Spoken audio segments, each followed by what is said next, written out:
Sometimes stories work on daytime and other times they don't. The same can be said with relationships. Some catch fire and others just never click.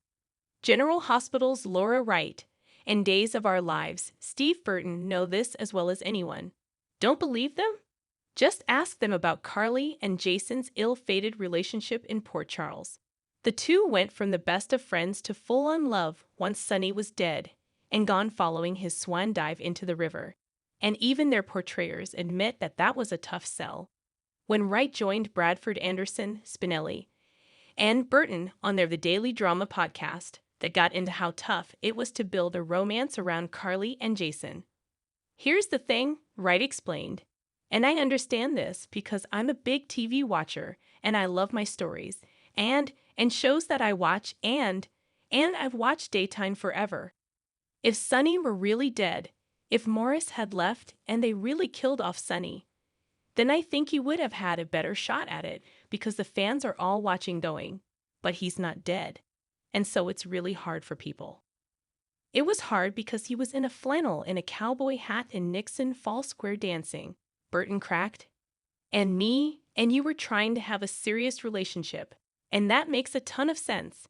How can you invest in a new relationship built around mourning when you know it's all just a lie? Sonny wasn't dead, and he'd returned to Carly at some point, blowing up her and Jason.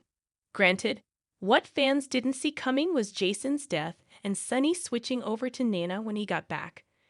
But still, the relationship had problems from the beginning.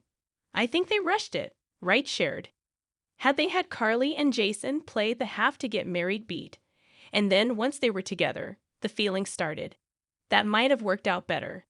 It would have given more time for the story to breathe. Instead, it was all kind of rushed, and I understand the fans feeling that. Because we felt that we were telling the story, but by the time they decided to do that moment, Morris was, in Nixon Falls, way too long, in my opinion.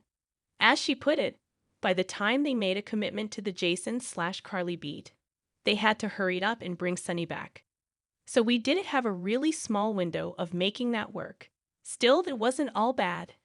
Burton shared that we were having a great time. Either you loved it or you hated it. Fans loved it or they hated it, no in between. And as Anderson pointed out, you can't ask for much more from a storyline. No matter which side of the fence the strong feelings fall on, it's all good. The one thing you don't want is for fans to just stop caring altogether.